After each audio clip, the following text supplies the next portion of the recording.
अरे acid victim कह रहा हूँ। हाँ, जिसमें तुम धारा बता रहे 326। हाँ 326। आईपीसी 326 बता रहे थे। अच्छा बता रहा था क्या तुम्हें मैं? हम्म। सुनो। उसमें चोट वोट के बारे में तो पहले 326 होते, तो एसिड वालों को भी 326 के अंतर्गत वो हाँ मिलती थी। तो उनको ज्यादा सजा मिलती नहीं थी, एक आध महीने में तो छूट फिर एक जाते लड़की ने केस करा के, ये तो तुम बता रहे थे। हैं। एक लड़की ने केस करा था फिर। सुनो तो सही स्टोरी पूरी। हम्म। तो भाई साहब एक आध महीने में छूट जाते थे, क्योंकि आपको पता हम्म। है जो लड़ाई झगड़े के केस होते हैं ना, उनमें जमानत मिल जाती है। हम्म। और भाई जिस आदमी के मुंह पे तेजाब गिरा है या जो जला दिया तुमने, उसको तुम एक दो महीने में छोड़ रहे हो, तो उसको न्याय थोड़ी मिला फिर। तो हम्म। ये केस हुआ था जिसपे वो छपाक मूवी नहीं बनी थी वो। हाँ हाँ। वो लड़की थी, क्या नाम था उसका, मैं नाम बोल रहा हूँ, अभी बताता हूँ आपको। Acid attack. हाँ ये थी Lakshmi. Lakshmi. Lakshmi versus union of India का केस था 2013 का। हम्म। तो भाई साहब उसमें सुप्रीम कोर्ट ने ये निर्देश दिया, गाइडलाइंस दी थी मतलब। हम्म। गाइडलाइंस में क्या क्या बोला गया? नंबर वन, खुले में एसिड नहीं बिकेगा। हम्म। एसिड किसी भी 18 साल से कम के बंदे को नहीं दिया जाएगा। हम्म। ठीक है। और जो एसिड विक्रेता होगा उसको एक रजिस्टर मेंटेन करना पड़ेगा, लॉक बुक कहा गया उसको।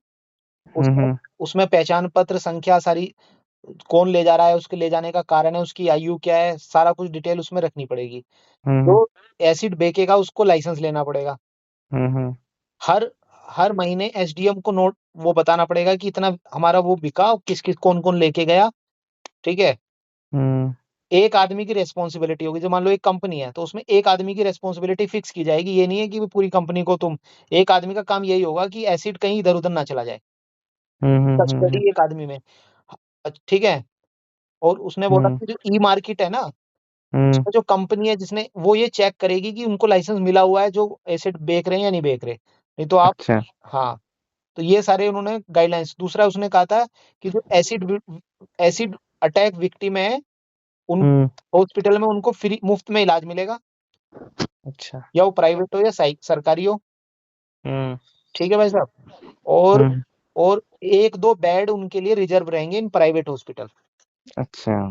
तो ये उनको राइट मिले हुए हैं प्राइवेट। हाँ। ठीक है भाई साहब। हम्म। और बता देता हूँ। हाँ। क्या कहते हैं, अरे यार एक चीज और थी। ट्रीटमेंट मैंने बता दिया था आपको, फ्री ट्रीटमेंट मिलेगा। हाँ हाँ हाँ। ये तो मैंने बता दिया। हाँ। और पता है क्या है, उसके बाद उसके बाद जस्टिस वर्मा कमेटी बनी सर। अच्छा। जेएस वर्मा कमेटी बनी थी 2013 में ही। इस हम्म। इसके बाद लक्ष्मी का जब ये केस आया ना, हम्म। उसके बाद 2013 में जस्टिस वर्मा कमेटी बनी। तो उसके हम्म। बाद जो इंडियन पीनल कोड है ना, उसमें सर अमेंडमेंट करके नए क्लोज जोड़े गए, 326 ए और 326 बी। हम्म। 326 ए में ये कहा गया कि अगर कोई व्यक्ति किसी पर एसिड एसिड से हमला करता है, हाँ। तो उसको कम से कम 10 साल की सजा होगी, अच्छा। और उसमें जमानत नहीं मिलेगी। अच्छा। और तीसरी बात है, अगर 10 साल तो कम से कम है, उसको लाइफ इम्प्रिजनमेंट भी हो सकती है, उम्र कैद भी हो सकती है। अच्छा। और अगर उसने प्रयास किया एसिड फेंकने का और उस बंदे को एसिड एसिड लगा नहीं, हम्म। उसने फेंक के मारा लेकिन हम्म। वो बच गया, एसिड जाके कहीं और गिर गया, अगर हम्म। उसने ऐसा अटैक किया है तो उसमें भी जमानत नहीं मिलेगी, 5 साल की सजा फिर भी होगी कम से कम। अच्छा। अटेम्प्ट को भी उसमें वो बनाया गया। अच्छा। तीसरी बात, अगर हॉस्पिटल वाले उसको वो नहीं करते हैं, इलाज करने से मना करते हैं, ट्रीटमेंट। हाँ ट्रीटमेंट करने से मना करते हैं, तो 1 साल की सजा सर उनको है। 166 बी जोड़ी जोड़ी गई आईपीसी में। अच्छा। और पुलिस वाले अगर कंप्लेंट लिखने से मना करते हैं, हम्म। तो 166 ए जोड़ी गई, 2 साल की सजा पुलिस वाले को है। सबको जोड़ दिया। ठीक है। और 375 ए जोड़ी गई, हम्म। उसमें कंपनसेशन की बात की गई है, 15 दिन के अंदर 1 लाख मिलेगा, फिर अगले 15 दिन में 2 लाख मिलेगा, 3 लाख तो ये मिल गए। अच्छा। और अगर विक्टिम एक विक्टिम कंपनसेशन स्कीम चलाई जाएगी, उसके लिए एक फंड बनाया गया अलग से, लक्ष्मी फंड, उसमें 8 लाख का मुआवजा अलग से मिलेगा। हम्म। ठीक है। और जो भी उसका खर्चा होगा, हम्म। अदालत का खर्चा होगा, हम्म। वो सब मिलेगा, फ्री ट्रीटमेंट होगा। अब क्या हो गया, फाइन, कंपनसेशन और फ्री ट्रीटमेंट। हम्म। ये जस्टिस वर्मा कमेटी की रिपोर्ट के बाद ये अमेंडमेंट आया। अच्छा। ठीक है। जस्टिस वर्मा। और भाई साहब आईपीसी का मैंने बता ही दिया। हाँ, विक्टिम का रिहेबिलिटेशन होगा, काउंसलिंग वगैरह उसकी सब दी जाएगी उसको। ठीक है। और आपको मैं बताऊं 2021 में 176 केस आए हैं, 2020 में 182 और 2019 में 149। भारत जो ना, हम्म। भारत में दिल्ली जो है, हाँ। एसिड, दिल्ली कह रहा हूँ, उत्तर प्रदेश हम्म। और पश्चिमी बंगाल, हम्म। एसिड एसिड अटैक के सबसे ज्यादा केसेस यहाँ पर होते हैं, उत्तर प्रदेश और पश्चिम बंगाल में। पश्चिमी बंगाल में। दूसरी बात, तीसरी बात सुनो सुनो। ठीक है। हेलो। हाँ हाँ, सुन रहा हूँ। सबसे ज्यादा केस कहाँ होते हैं? पश्चिमी बंगाल और उत्तर प्रदेश में। उत्तर प्रदेश में। और एसिड अटैक में ये होता है कि जब वो फेस पे फेंका जाता है तो आदमी की आंखें खराब हो जाती हैं, विजुअल इंपेयरमेंट भी हो गए। 31% केस में ऐसा पाएगा जिन पे एसिड अटैक से हमला हुआ, उनके 31% उसकी आंखें भी चली गई। अच्छा जी। साइकोलॉजिकल डिसऑर्डर तो होता ही है आदमी को। मेंटली भी हो जाता है, तो डिसेबल्ड भी हो जाते हैं। हाँ, और सोशल बिहेवियर भी उसका चेंज हो जाता है। दूसरा, हम्म। इसको right to person with disability act 2016 के अंदर डाला गया, इसको डिसेबिलिटी माना गया। हम्म। और इसमें क्या किया गया है, इसमें आपको बता दूं मैं, इसमें सर नौकरी जो है, हम्म। नौकरी में वो नहीं है। अरे यार, इसमें नहीं है यार, नौकरी में वो नहीं है सर, वो नहीं है, रिजर्वेशन नहीं है इनके लिए अभी। नहीं, डिसेबिलिटी में इसका नाम है तो रिजर्वेशन के लिए। अरे यार, ऐसे थैलेसीमिया का रिजर्वेशन है नौकरी में। पता नहीं।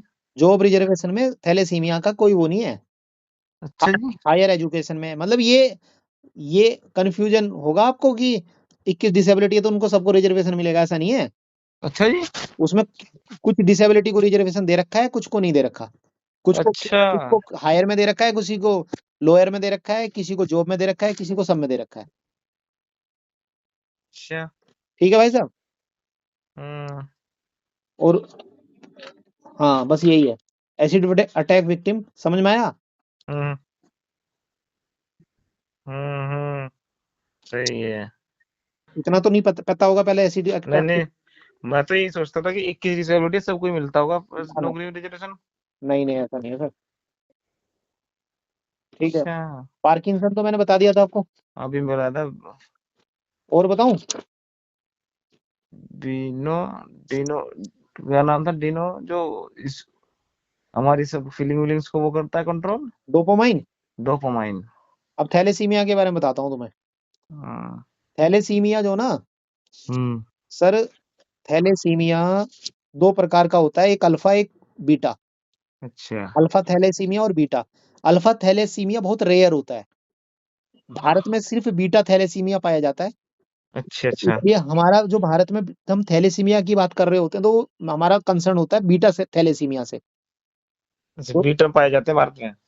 सिर्फ भारत में बीटा ही पाए जाते हैं, थैलेसीमिया का कोई भी केस आज तक अल्फा का नहीं पाया गया। अच्छा, तो अल्फा ज्यादा वो है, रेयर। रेयर है बहुत ज्यादा। ठीक है।